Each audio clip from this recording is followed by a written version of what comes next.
The Hope Chest, Chapter 3, Meeting Myrtle. The train was stuck for a long time in Scranton because of some sort of trouble on the tracks. It was evening when it pulled into New York. The station was huge. Violet bid a hasty farewell to Mrs. Renwick and sped away, trying to look like she knew where she was going. She was conscious that other people had suitcases and even trunks, which colored men in dark uniforms and red caps wheeled along for them on carts.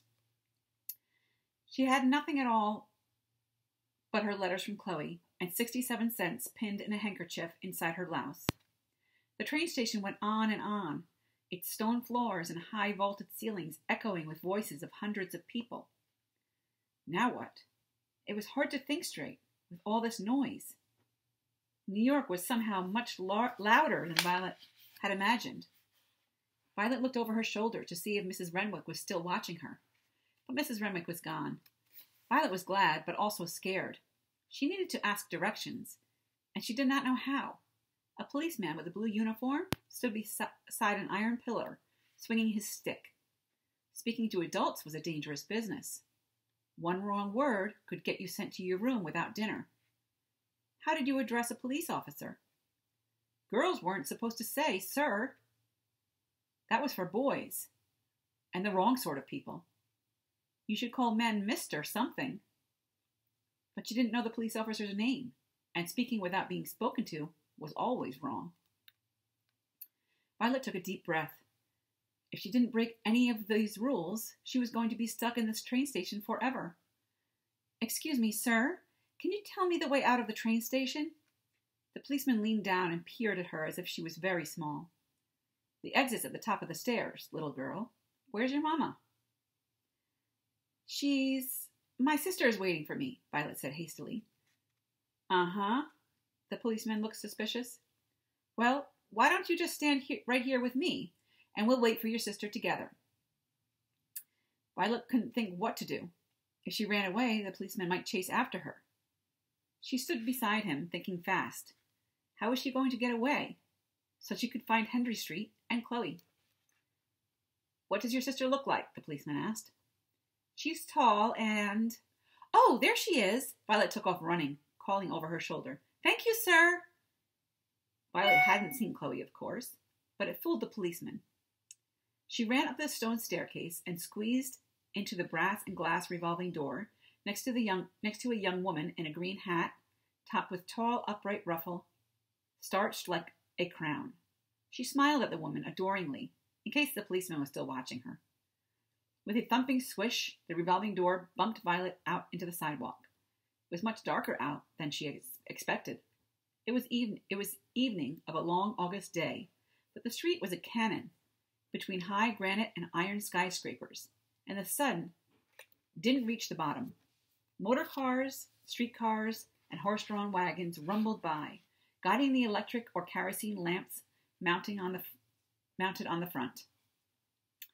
People pushed past Violet, and she stumbled back against the granite wall of the train station. New York was loud and fast and scary, and she didn't like it.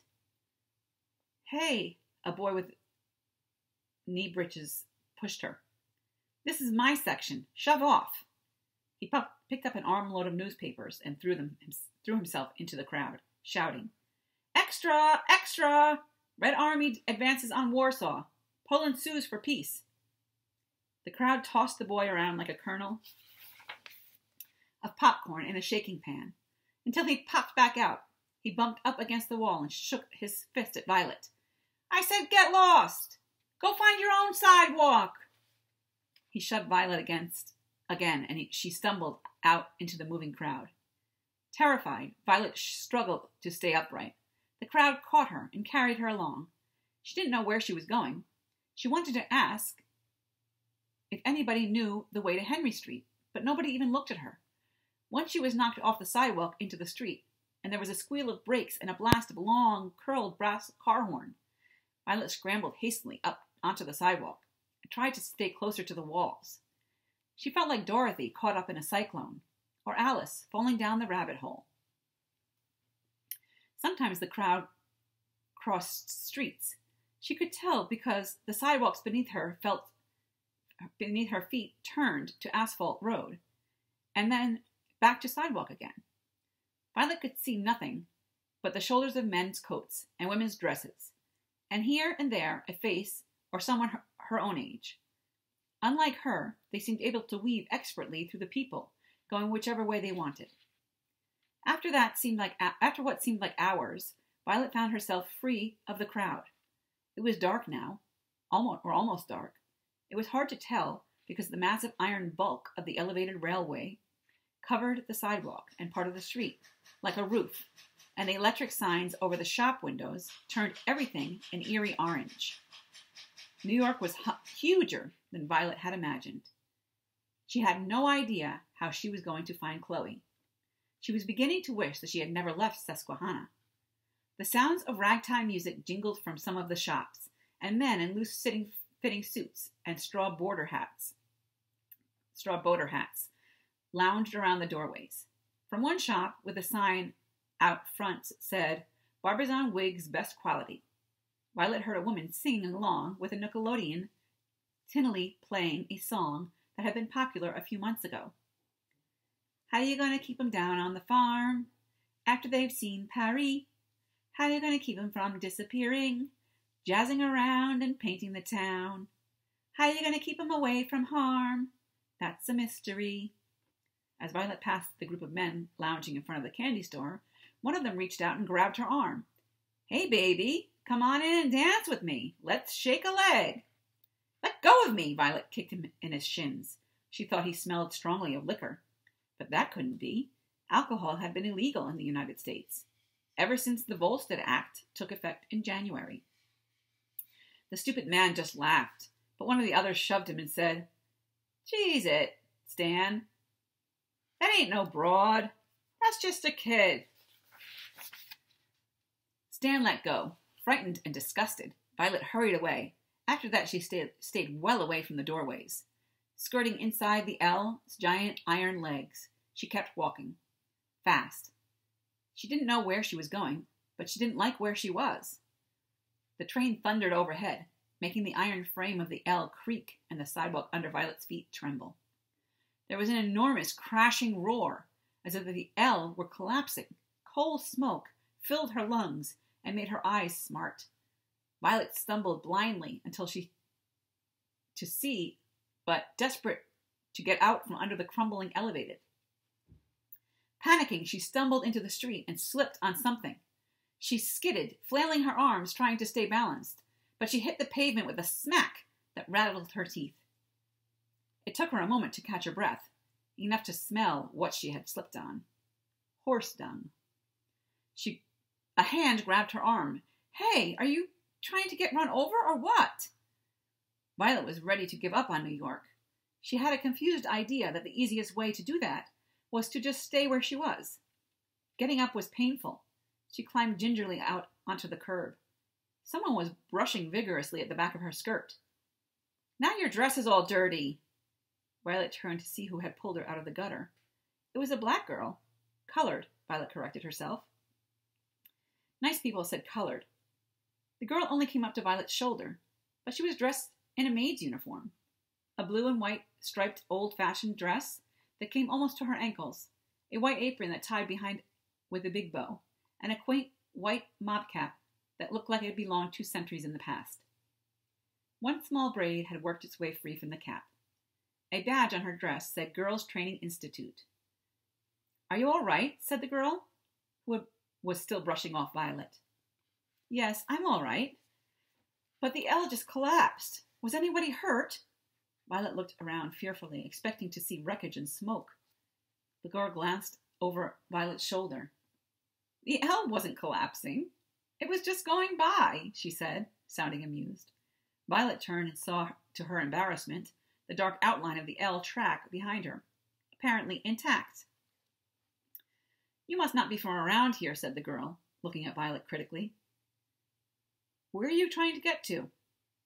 "The Henry Street Settlement House," said Violet. "Boy, you are lost," said the girl. "Come on." She took Violet's arm and led her down the street. "My name is Myrtle Davis. What's yours?"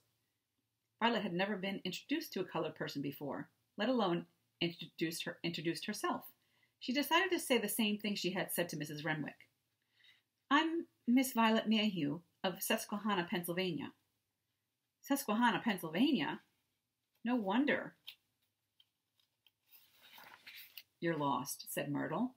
I'm surprised they let you out on your own.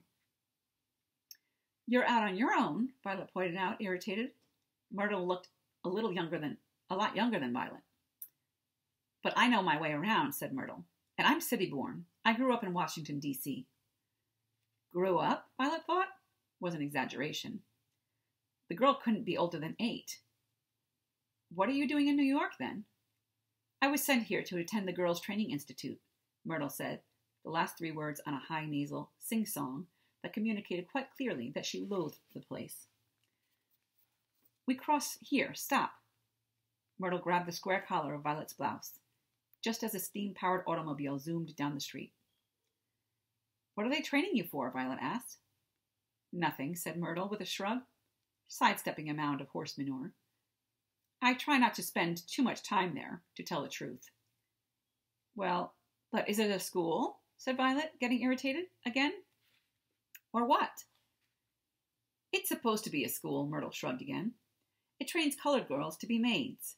They sent me here because the training institutes in D.C. won't take girls my age. I'm 10, and they said you have to be 12.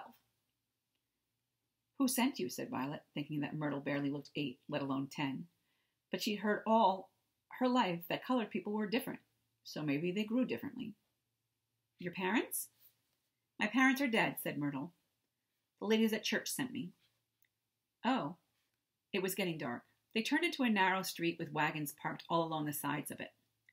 Some were unhitched. The dark shapes of horses fidgeted and stamped between the shafts of others. Buildings loomed overhead, and most of the streetlights were broken. Violet suddenly felt cold, even though it was an August night. This whole street seemed foreign and dangerous and smelled overwhelmingly of horseradish. To distract herself, Violet said, Don't you want to be a maid, then? Would you? Said Myrtle. Of course not, said Violet. She had an odd feeling that Myrtle's situation was a little like her own, except that Violet had marriage looming in front of her, and Myrtle had being a maid. But they were both caged in by other people's plans for them, with no hope of escape. Except that Violet was escaping. I'm sorry about your parents, Violet added, belatedly. She thought about it, what it must be like to have both parents dead. Father rarely spoke to her, and Mother was mostly in the business of handing out rules.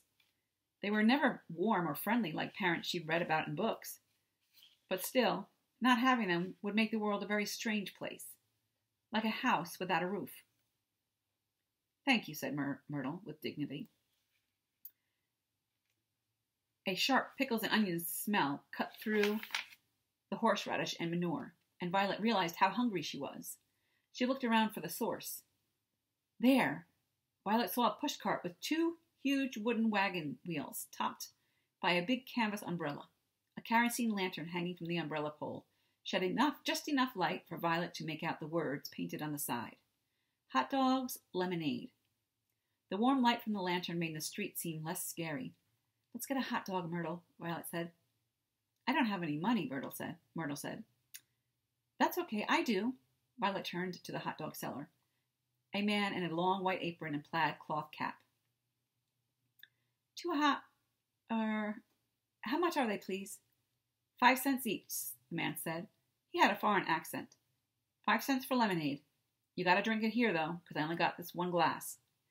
Violet looked at the smudged glass that he held out for her inspection, and at the open bucket of lemonade hanging on the side of the cart. She was thirsty, but...